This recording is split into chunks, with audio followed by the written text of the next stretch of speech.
I've been really intimidated by making meringues. A lot of people like to say that baking is more of a science than an art. I disagree with that. I've been doing huge amounts of baking for years and I always just kind of wing it. But meringues seem like that kind of thing that maybe you really do need to treat like they are a science and not an art. And so I thought that maybe sounded a little finicky. And second, I'm vegan and making plant-based meringues seemed like an additional difficulty, especially because usually what you use is something called Aquafaba, which is literally just the liquid out of a can of chickpeas. When this trend first started, I instantly wanted to try cooking with it. So I made something with Aquafaba and it was really disgusting. And really quickly after I blended it at high speed, it made the nice lovely peaks that it's supposed to make. And then all the peaks fell and I had this really gross like whipped peaks with gross disgusting chickpea liquid under it, which is vile, and I'm a big believer that vegan food should taste good and not be like, ooh, yay, I got some spelt cookies from the health food store. So I have not touched it since then. But I'm gonna do it tonight. I'm gonna use my new electric hand mixer for the first time, and because it's already challenging, I'm gonna have some wine during this.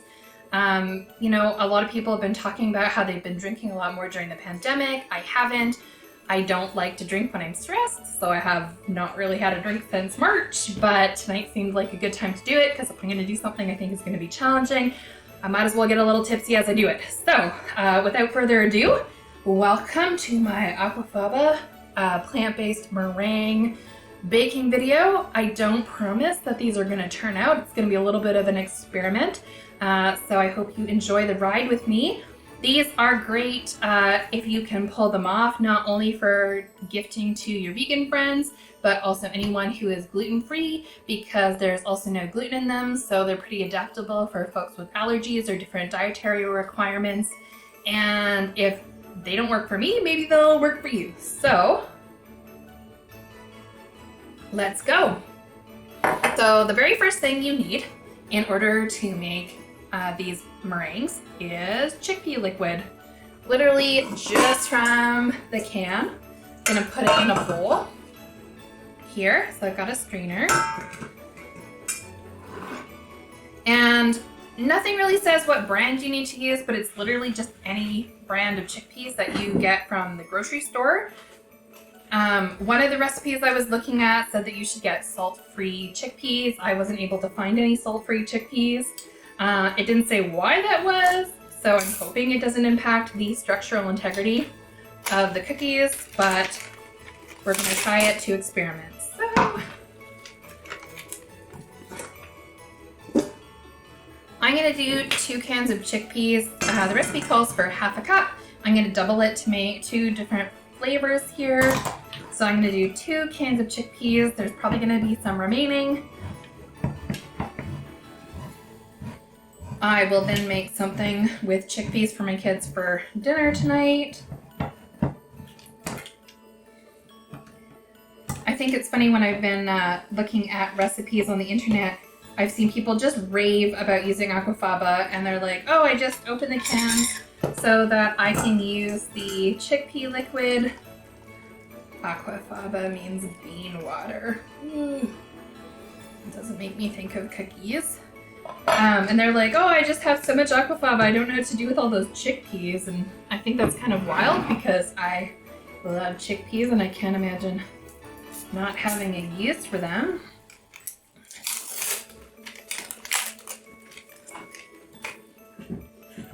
I was just recently introduced to this side of the can opener. Maybe everybody knew this. I didn't know this because I'm bad at can openers apparently, but it's got a little thing on the side that helps you just lift the lid off when it sticks. I found this life-changing. Got my chickpeas here. I'm gonna go put these in my sink and set them aside. So here we go. I've got my Aquafaba. I think they call it Aquafaba because calling it bean water is really gross and it doesn't really sound appetizing, so it's kind of a better name for it than liquid bean water. And I'm checking out my recipe here. The first step is to preheat your oven to 225 degrees. So I'm gonna do that. Cookie sheets. You know, another reason I wanted to do meringues was actually because my 14-year-old the other day was doing an online gift exchange with his friends, and he offered to make meringues for somebody, and he made meringues for the first time and he pulled them off the first time. A couple of them were like a little differently shaped, but they actually turned out really super well. And I find that kids are a super great motivation. I've always really resonated with those memes that were like, gays can't drive. I did not learn to drive until I was in my 30s. I only did that recently. And it was because my kid, who had recently turned 13, was like, Mom, I'm gonna learn how to drive before you. And I was like, oh my God, you're actually gonna learn how to drive before me. That's gonna happen really soon, and lit a fire under my butt. So even though I've been putting off making meringues for years, if my 14-year-old can make meringues, then I feel like I can make meringues. And I'm gonna feel a little silly if I absolutely do not.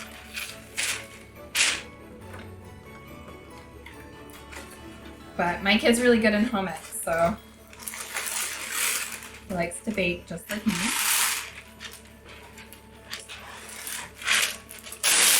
Okay, so I've got my lined parchment. I'm gonna set these aside out of my way.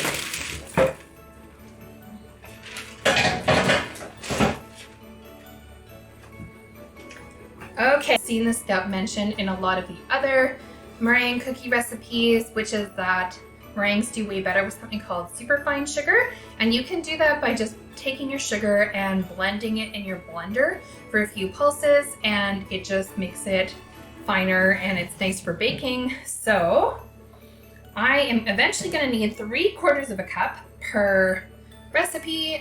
Since I'm doubling it, I'm gonna use 1.5 cups, and I'm just gonna pop that into my blender right now and give it a few buzzes.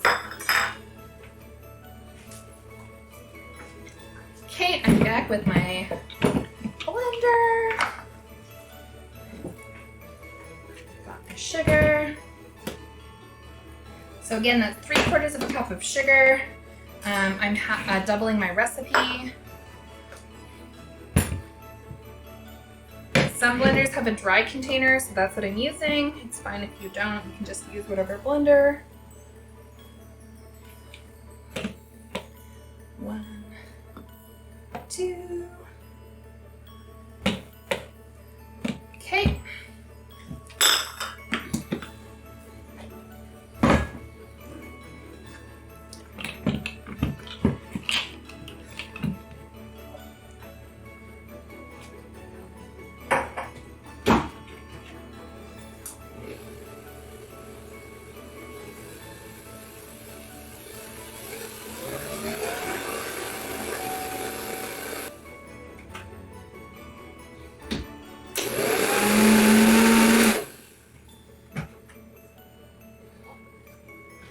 Great, so I've got my super fine sugar set aside, and what it wants me to do is microwave the sugar in the Aquafaba in a bowl until the sugar is dissolved.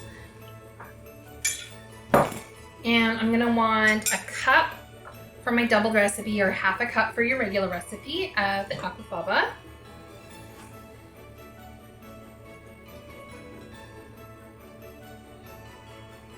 And that's almost the 2 cans worth.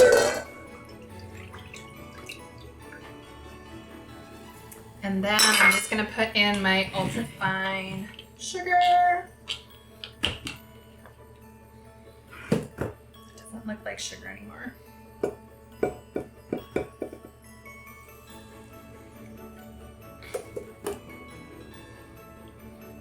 Okay. And I'm just gonna grab my whisk. And so it wants me to microwave this until all the sugar is dissolved, and let me know that I should be, kind of is like icing sugar here.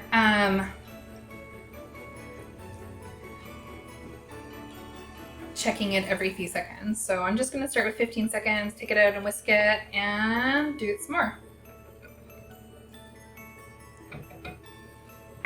Hey, now I'm back with my hot tepid bean water. Very appetizing. It's slightly bubbly, like the recipe called for, and also all the sugar is dissolved. Excellent.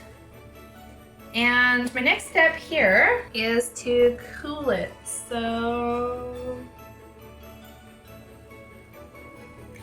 And we're back. I've let this cool. I made my kids dinner with all the chickpeas.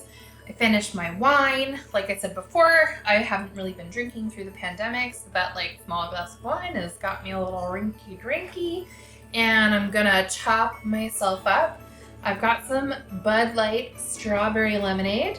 I'm not really normally a huge beer drinker, and I wouldn't normally grab strawberry lemonade as kind of a festive drink, but I do support Vancouver Pride, and Bud Light is supporting Vancouver Pride, so I'm excited to support Pride with having a Bud Light. I often usually use beer in my baking actually, and see, I don't even know how to pour it. I've like made it all, what's this called? It's called the head. Yeah, I've given the head to the beer. Gross.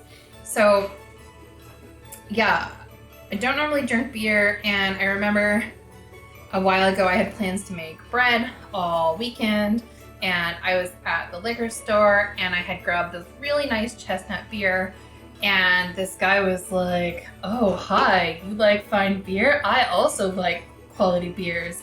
I see that you like that beer that I like. Can you tell me more about that beer?" And I was like, "Oh, I don't drink this beer. I'm actually going to use it to make bread tonight." And he was no longer interested in speaking to me because I don't think I was beer drinky enough. And I was fine with that conversation ending, to be honest. So anyways, I like this. I used it the other day to make some brownies. They were pretty cool. I put beer in my bean water. Well, it's okay. So, cheers. I'm ready to take my cool down Aquafaba with the sugar dissolved in it, and I'm going to put this into 2 separate bowls so that I can make my 2 flavors. So,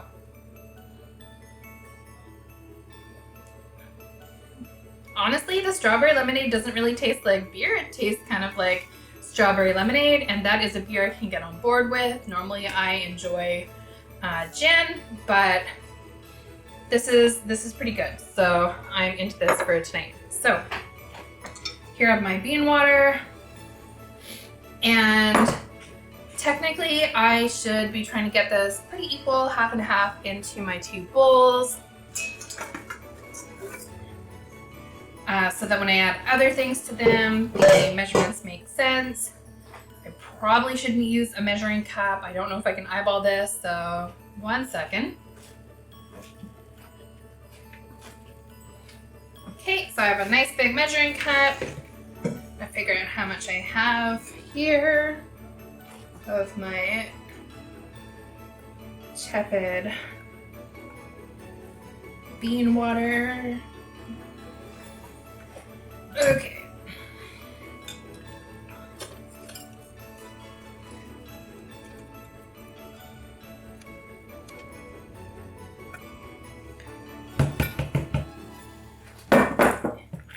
And I have about 1.5 cups, so that's gonna be 3/4 of a cup per bowl. That's right. Okay.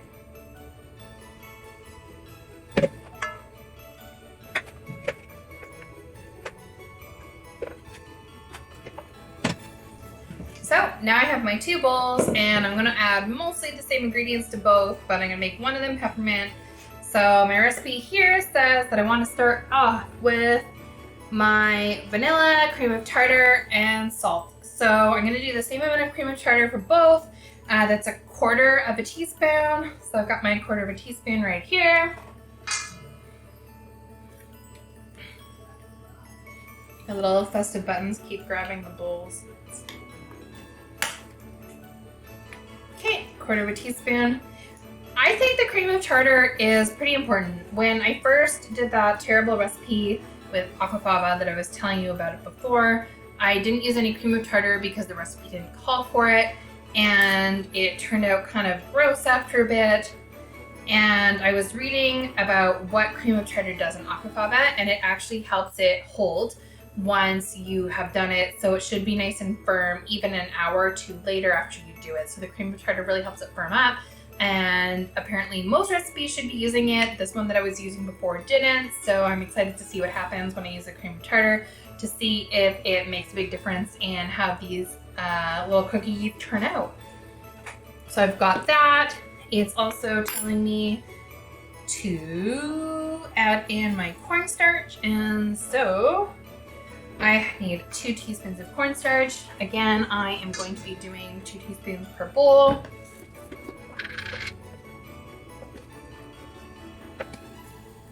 And I'm just gonna whisk that in a little bit. I feel like even though I measured this, one of them has way more than the other, and it might just be because the bowls are different sizes, or it might be because I was bad at measuring it. Okay. I never promised this was gonna work, so. Okay, got those pieces in. The next one is my salt. So each bowl is gonna take 1/8 of a teaspoon of salt.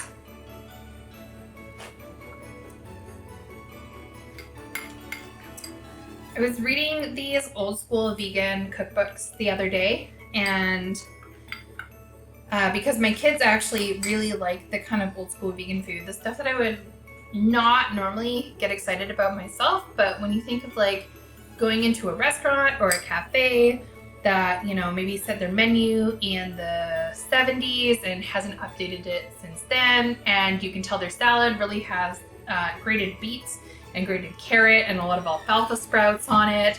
That's, oh no, I was telling a story and now I don't know if I put salt in both of them. I know I put it in here. This might be double salted. I'll find out when I rewatch this afterwards.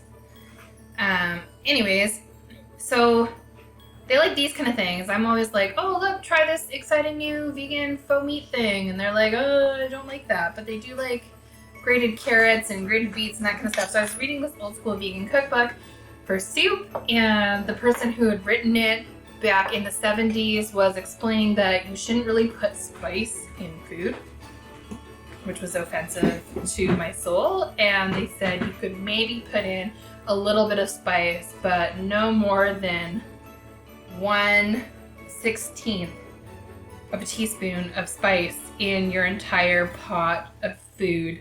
So smaller than this, and I was a little bit horrified, and it reminded me of why lots of people think they hate vegan food, because they've been introduced to this like once and they're like, oh, this is disgusting, I never want to try this again. But I promise you that vegan food can have flavor and be exciting, and you can see I put a lot of sugar in here, so it's not all health food. I'm pretty into it. I was just thinking about how 1/16 is so small. So next up, we want to put the vanilla in. I'm actually not going to put vanilla in both. I'm going to put my vanilla extract in one of these bowls, and I'm going to do peppermint in the other, because I was making some festive kind of cookies here. And for me to remember which one I'm doing it, I'm putting just a little bit of green food coloring in, and that's going to let me know which one is the peppermint.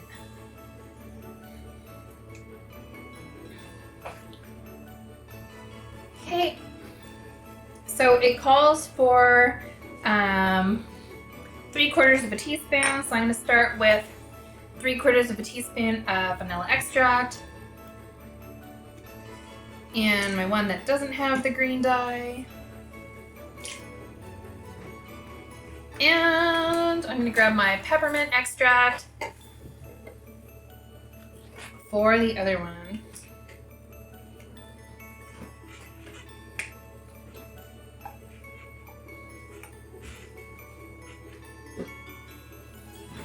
And I put a little bit of it all over my hands, and I'm gonna go wash my hands. I don't know if you've ever tasted any kind of extracts. Don't. It's gross. You will regret it, especially almond extract. Okay, so now I have my 2 bowls prepared, and the next part is the exciting part, and that is because I get to use my brand new hand mixer. I don't even know how to use it yet. Usually I actually just whisk things, so when things are required to be like super whisked, I do it all by hand, and it takes a long time, and it hurts my wrists, which are already messed up because I spend too much time on the computer. So this is theoretically going to be better. I don't even know how to use it yet. It comes with a bunch of different attachments. So I'm kind of trying to decide, like, I know yikes, these ones are not what I want. However, I have this one, which looks very whisk-like, which is what I would normally use if I was doing it by hand. But I also have these, which is kind of what I would think about for using for frosting. I'm gonna start with this, and if it really doesn't work, I'll switch to the other ones for the next bowl. So I think that's nice and in, and I'm just gonna plug it in. Earlier when I was setting up for this video, I was like, oh, there's these new hand mixers that are all cordless, and I thought maybe this would be cordless, and I was excited by that.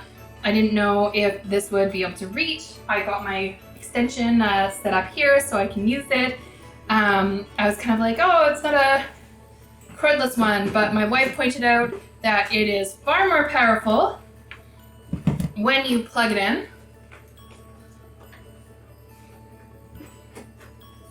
And I think a lot of queer women can agree that yes, indeed, cordless works now and then, but a plug-in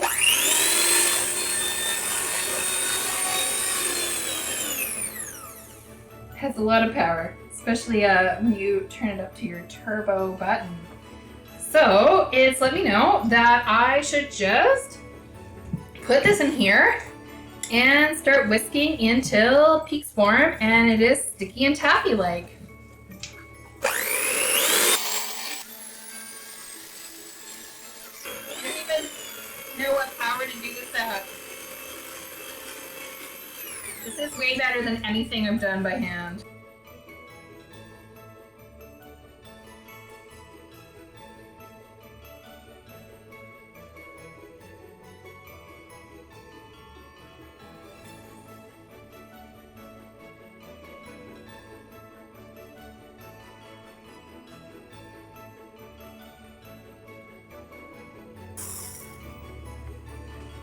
Okay, so I've been using my hand mixer for about 8 years.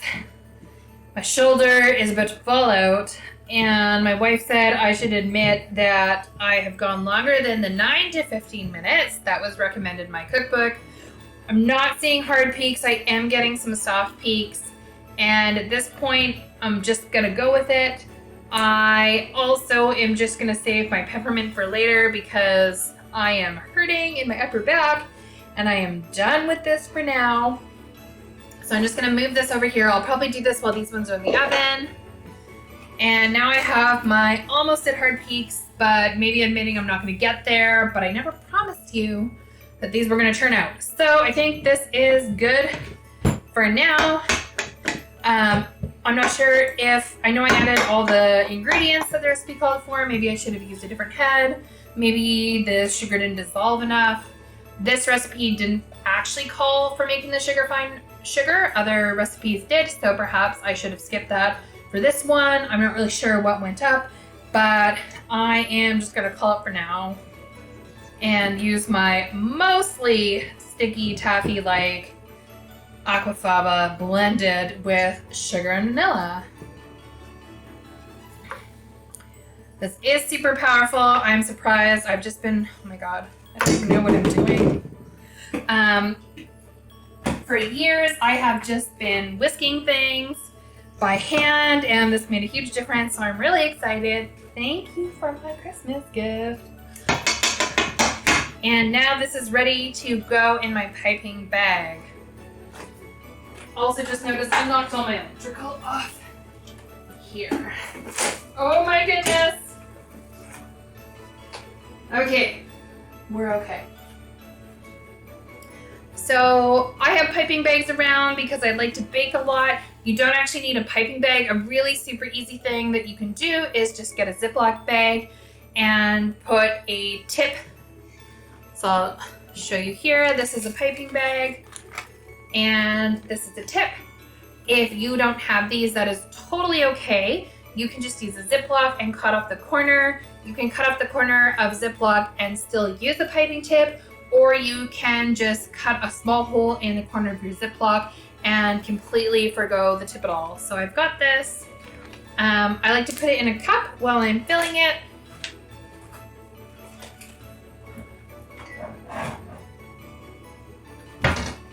Okay, I just have a jar here. Makes it a little easier. And I'm gonna put my tip in. Wow, girl.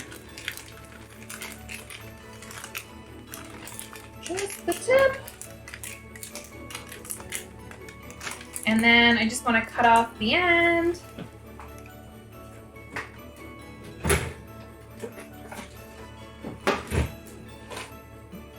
Here we go. Okay, so I've got this. I think these might, I wanted to go for the nice form meringues that I could make the nice little peaks. I think these will still turn out, but I won't have those nice fluffy peaks. So I just put it like this, and this gives me a nice container to fill it in. Grab my spatula. Okay. Fill it up with my bean water. I always like to pretend the first time I put it down that I'm gonna not make a mess and be really delicate, and then by the time I'm finished, everything is covered in sugar.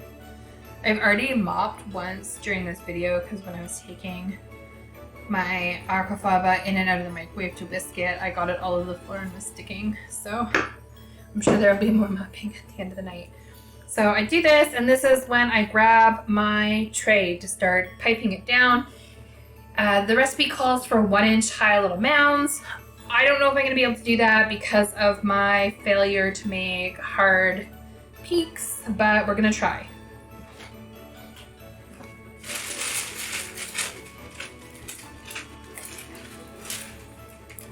So here I've got my parchment lined pan.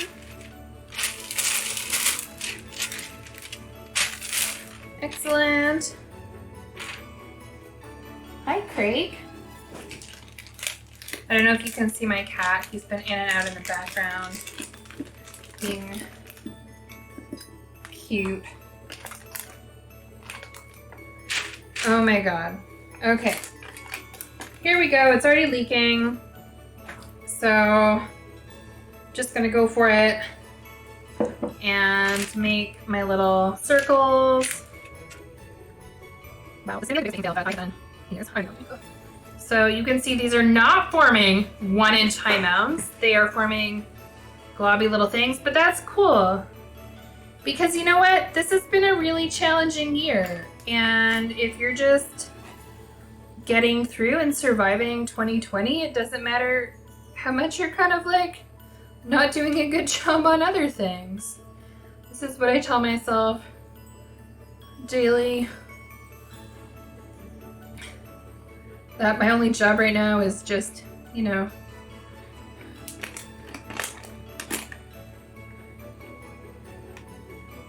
getting it through. It doesn't need to be perfect. And my failure to form hard peaks and make aesthetic cookies is just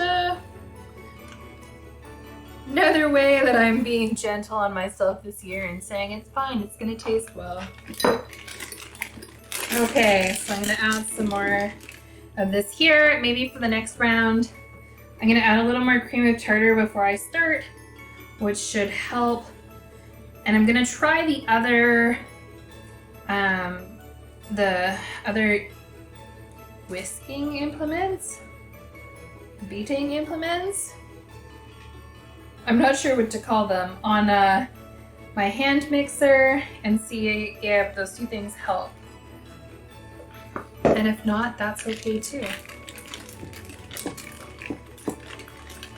I think anything that's just like crispy and sweet's probably gonna be fine. Not even doing good circles. They're good enough circles. It's funny, 2019 I achieved a whole bunch of like personal goals of my like academically and career-wise, and I learned to drive, like I said earlier, and I kind of set like an intention for 2020 that 2020 I wasn't going to focus so much on the outside accomplishments. I was going to focus more on myself. And then in a weird roundabout way, I've done a lot of that at home for months on end. And learning to be okay with imperfection and just getting things done is a good lesson. It's okay if not all your meringues are perfect. Wow, okay, so some of these meringues are gonna be like snowmen. This was an opportunity to make snowman meringue. They've kind of bled into each other, and that's gonna be just fine. In fact, I'm just gonna pretty these up, throw little sprinkles on it, and call it a day. So I said I like to bake a lot. I've got a lot of sprinkles. Sometimes I just get sprinkles when I'm at the store in anticipation for future baking, and other times my wife comes home with sprinkles for me. I've got a few different kinds because this one kind of like these two actually kind of like melted into each other. Can you see these ones on the camera? Can you see these on the camera? Yeah.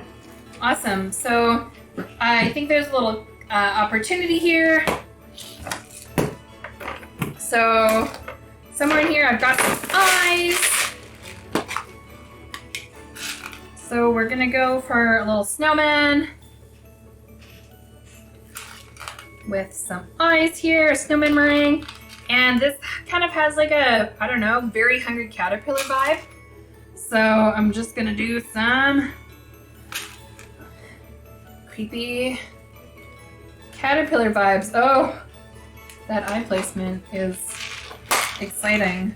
Okay, let's see what else we have.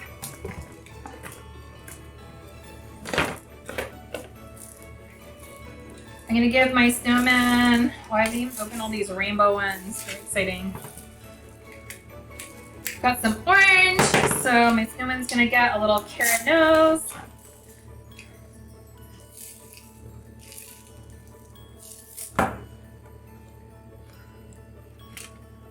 Woo.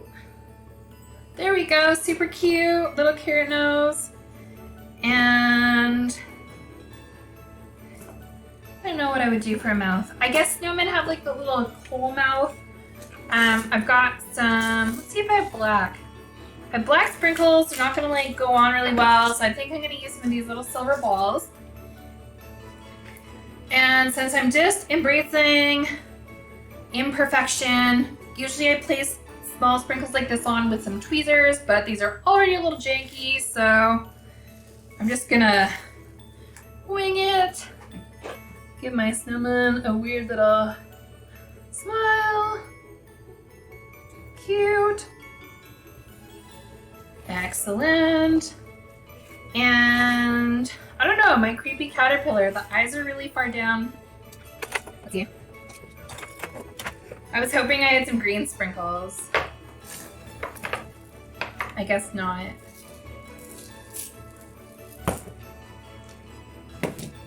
Well, let's go for some rainbow. I've got some rainbow sugar crystals. I like using this when I make some clear cupcakes. So we'll give some rainbow sugar sprinkles to our creepy caterpillar meringue. And just dust the rest of them. This one here could be a baby snowman. Let's just do that. I like this trend where everyone's just putting googly eyes on everything, and lately I've just been putting sugar eyes on everything, so. Okay. And I don't know, it's winter. I have some snowflakes around here somewhere. I don't have some snow flakes around here somewhere.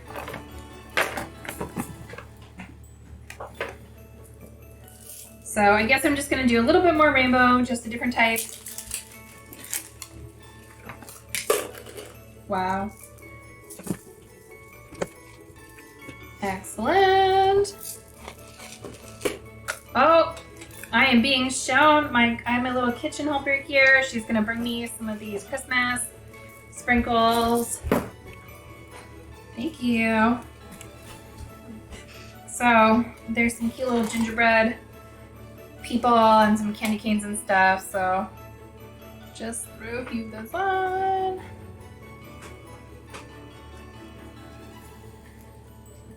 My recipe didn't say like to put sprinkles on, but I looked it up and the recipe said to put sprinkles on before you put it in the oven.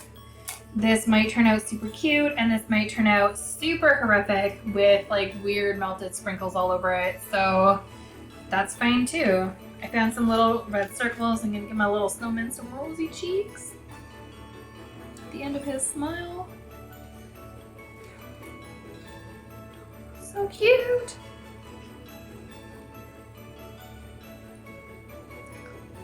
It's fine because either way this is going to be like super adorable and they're going to turn out, or they're just going to be absolutely horrific face melty things, and I just feel that is like a great way to say goodbye to this year. I'm also going to give my snowman a little, oh gosh, I thought I was going to give him a scarf, but I'm just throwing these everywhere.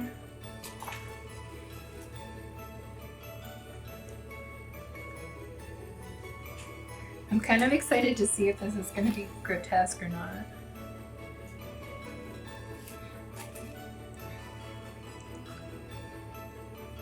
Oh no!